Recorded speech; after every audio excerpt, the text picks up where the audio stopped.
Kendra, there's something I'd like to discuss with you. Do you have a moment to talk? Of course, I'm all yours. Do you have any plans for the weekend? No, not really. Why do you ask? I got a call from my father this morning. He said he heard I got engaged and invited the two of us to our annual family reunion. I was wondering if you'd like to accompany me. Your father? Are you sure that was him? Didn't you say you hadn't seen your parents for almost a decade? That's right, but it seems like they are finally making an attempt to mend our relationship. Perhaps I can even find out the real reason they sent me away in the first place. I see what this is. You want me to use my superb detective skills to shed light on the mystery that's been plaguing you for years.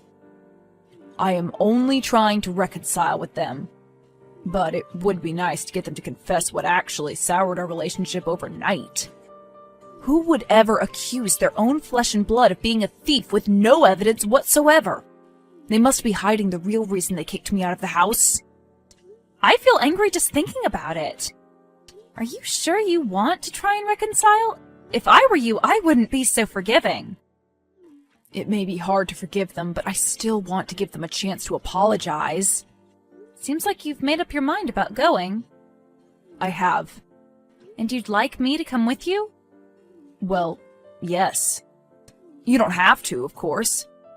I know it's a long flight, and most people probably wouldn't wish to meet their future in-laws in these circumstances.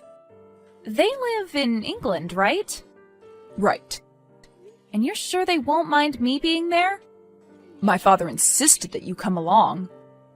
Besides, I know it's selfish of me, but the thought of going there alone is pretty daunting. Well, if you are sure it's all right, I'd love to go with you. I've always wanted to visit the UK, but my plans always ended up falling through for one reason or another. Is that so? I probably should have offered to visit at least once. No, it's okay. I wouldn't have wanted to stir up any unpleasant memories. I'm happy that we get to go on a mini vacation, but the fact that you can finally get closure makes me feel even happier. Let's hope everything goes smoothly. Oh, I'm not sure it will. My father said they were looking forward to hearing my success story, whatever that means. Is that so? In what exactly are you supposed to have succeeded? Ordinarily, I would have assumed something else, but for my parents, money has always been the single most important measure of success. So they're expecting you to tell them how you make millions of dollars every year as a musician? He said he always assumed I'd change careers when I settled down. I didn't think much of it when we were talking over the phone, but now I think he might believe I've had a change of heart and decided to abandon my dream career. Your family's a little strange, isn't it? A little is an understatement. And you still want to confront them face to face? I feel like it'd be easier to do it from a safe distance. You're probably right. I figured if I spoke to them in person, the chances of reconciliation would be much higher. But maybe that's just wishful thinking. Maybe they'll just see me as a failure and turn me away again. Please don't say that. I'm sure they'll welcome you back into the family even without you having acquired great wealth. If they don't, we can always make some eat the rich signs and protest outside their house. What if people take it too seriously and decide to join us? I'm not sure I could ever recover from that in their eyes. Well, if it does happen, we will put down our signs and start yelling, "Somebody! Anybody, please subdue this ravenous mob!" As long as we do that from a safe distance. Smart thinking. But are they really so rich that people would consider rallying beside us? I know your family is somehow related to some old Scottish royal family member, but that can't mean much nowadays, right? You're absolutely right. That's not at all where their wealth comes from. And of course, there's hardly anything royal about us. Just as I figured. Remember when you accidentally cut your finger making dinner? That's when I realized. There was not a tinge of blue in your blood. I do remember that. You looked horrified when I called you over and ended up staying over for a week monitoring my arms for changes. Because you were using that knife to cut raw meat. I had to make sure you didn't get blood poisoning. I thought that was very thoughtful of you. It's good to have people concerned about your well-being, even as a commoner. Yes, I've been thinking about this, and I've concluded that I shouldn't discriminate against people on the basis of their class. You know, hearing you say that does make me think. Perhaps you are right. I think I'm having an epiphany. I knew you'd get there eventually. Well, thank you for believing in me. I doubt we'll be convincing my parents anytime soon, though. So you aren't going to tell them you're still a musician? Because if you want to lie to them, I have plenty of vague job titles to choose from. You do? Of course. Just listen to these. Businessman, entrepreneur, CEO. They're more than enough to please your family members. Just learn how to deflect the questions coming your way and you'll be set for success. As much as I love your suggestions, I doubt my family members will take kindly to being lied to. Well, then make them a reality. Becoming a CEO is a piece of cake. I've been self-appointed as the CEO, CFO, COO, and just about every other executive role, and all I had to do was capitalize on the slime craze of 2018 and ship out a few boxes of slime. I am in awe of your accomplishments. Well, thank you. I couldn't have done it without the support of my first and only 4 customers. I owe my success to them. I can't believe you abandoned such a lucrative venture. What happened? You don't have to say if it's too painful. It is, but you have the right to know the truth. My 4th customer asked me for a refund. It was such a tedious task, I just had to shut everything down. Of course, that's a perfectly reasonable reaction. I knew you'd understand. So what do you think? Would you like to set up a small business? Honestly, after hearing your story, I don't think I'm cut out for the business world. I'll have to do the right thing and tell them the truth. If they ask. If they don't, I'll just stay silent. Sounds like a plan to me. So, we're really going? Looks like it. Just to make sure, your parents won't be willing to postpone the reunion for, let's say, 2 months, right? I highly doubt that. Is it an inconvenient time for you?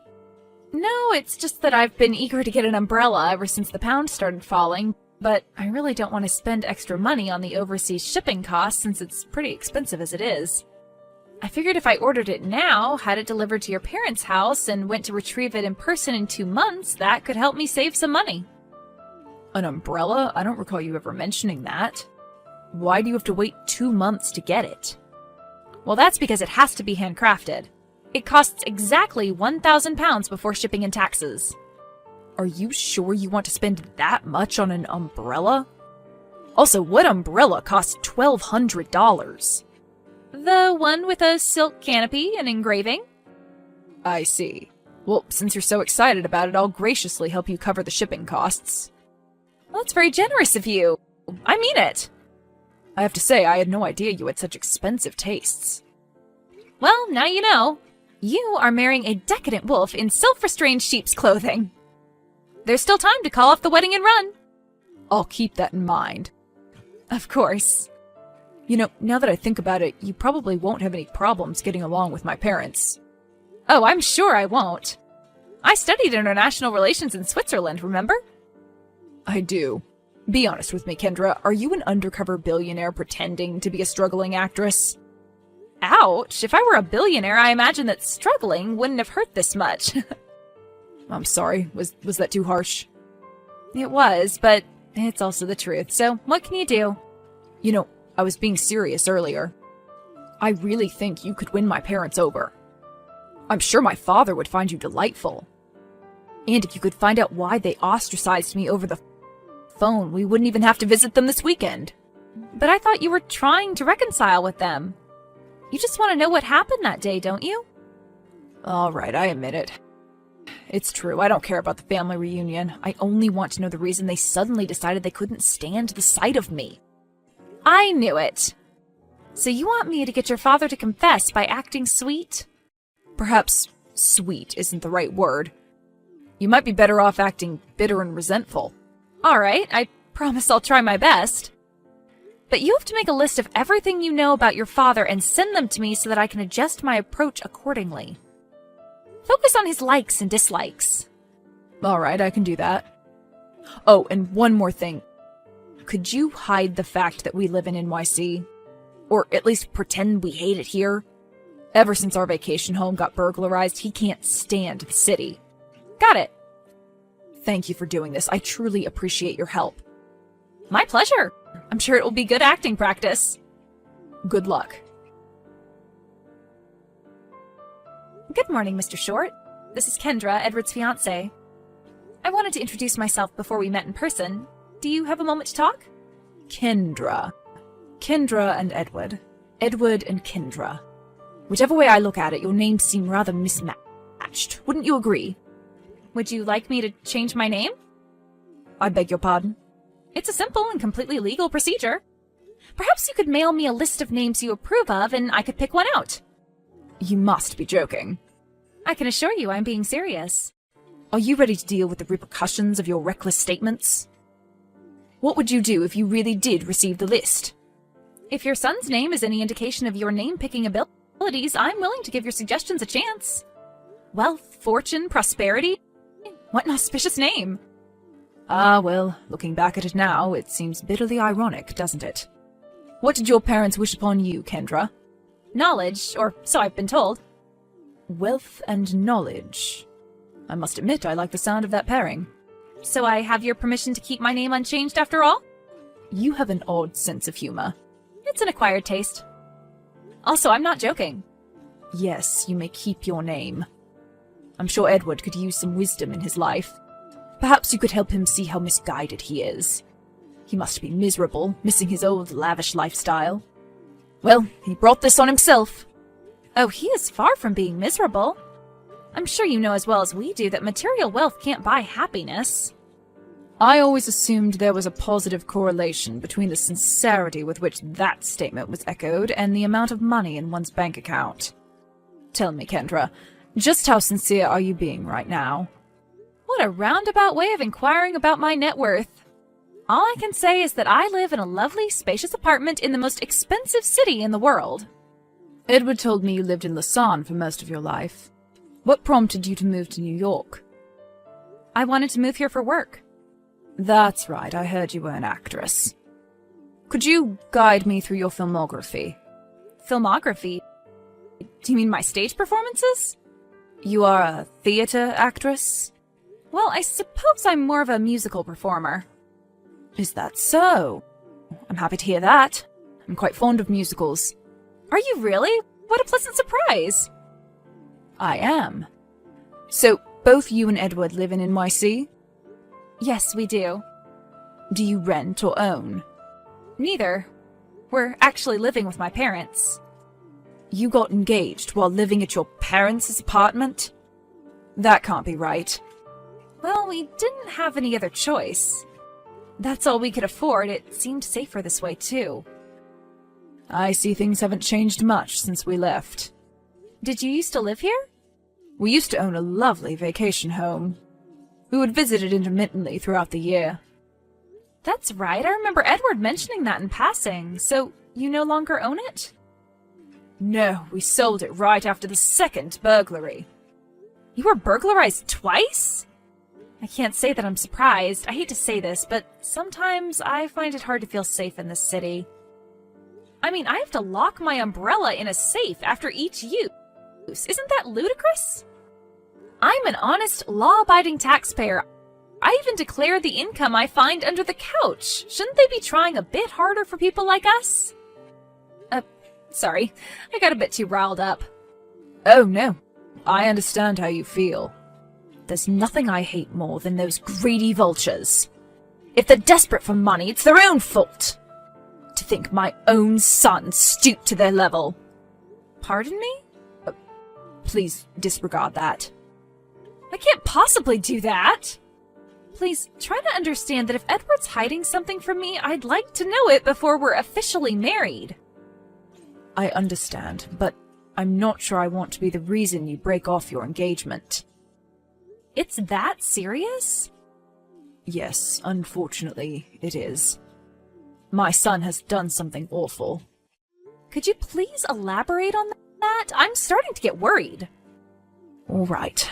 I will tell you on one condition. What is it? I'd like you to send me a picture of your engagement ring. What? Why? Please, just do it. I'll explain everything after that. What is this? It's my engagement ring. It's a ring pop. I know, isn't that sweet? Neither of us really wears or cares about jewelry. After he proposed, we decided to buy 2 ring pops to commemorate our engagement. They were delicious. I have no words. I still don't understand what my ring has to do with whatever Edward has done to incur your wrath. You promised you'd explain it after you saw the photo. Fine, a promise is a promise. It happened during our family reunion 10 years ago. Back then it was a 2-day celebration. After everyone had gone to sleep, my son stole his grandmother's heirloom engagement ring. It was foolish of me to believe he'd have given it to his fiancé. No, that can't be right. Edward would never do something like that. I saw him with my own 2 eyes. He must have thought he was all alone, but I was feeling particularly restless that night and decided to sleep on the sofa. I was half asleep when I saw him enter the room, grab the ring from its display case, and leave. I waited for him to come clean and repent on his own terms, but he acted as though nothing had happened. When I finally had to confront him about it, he acted as though I was insane for thinking he stole something. It must be a misunderstanding. Your son goes out of his way to return the money he finds on the ground to its owners. There's no way he'd steal from his parents. I don't know if it's naivete or willful ignorance that's preventing you from seeing him for who he truly is, but I'll neither forget nor forgive him for this. But you invited him to the reunion. Did you really only invite us to check whether or not his fiancé would be wearing the ring? Well, we didn't think you'd be wearing it per se, but we figured if he hadn't told you that it was stolen, we could get you to recognize the picture and confess. I thought you were a reasonable person. I guess I was wrong about you. What are you saying? Even if he had stolen it, don't you think he'd have pawned it long ago? You didn't have to give him false hope. We reported the ring stolen. We did all we could to find it. If he pawned it, he'd have pawned it in the US. Should I feel sorry for giving him false hope of reclaiming his inheritance? He should be grateful we didn't report him to the police. His inheritance? So this is why you cut him out of your will? You did it over something you may or may not have seen when you were half asleep? I've got the information I need. Please let him know he no longer needs to attend the reunion. Goodbye. Unbelievable. So are you absolutely certain you didn't take it? Of course. You believe me, don't you, Kendra? Of course I do. I'm just confused. Could he have made the whole thing up? Well, we really did lose the ring. And he did report it to the police. But I swear I had nothing to do with it. I was fast asleep in my room all night. Please, don't take this the wrong way, but could you try and recount the events of that day? Perhaps we can figure out what's going on. I suppose I could write down everything I remember. Although I'm not even sure it matters anymore. It could come in handy if you ever need to prove that you were wrongly disinherited. I don't know. At this point, I don't think I'd take the money even if they pleaded with me to do so. You can do as you wish, Edward, but I still believe if there's anyone who deserves to get that money, it's you. I'm not saying that just because we are getting married. Our funds will remain separate as we've agreed. I only want you to clear your name and get what's rightfully yours. I'm not accusing you of wanting to marry me for my potential inheritance, Kendra. We've been through thick and thin together for 7 years. I just don't see a point in going after my parents' money against their wishes. But you do want to prove your innocence, right? I suppose that'd be nice. Well then, let's do this together. Let's get to the bottom of this. All right, I'll start writing down whatever I can remember. Yes, please do that.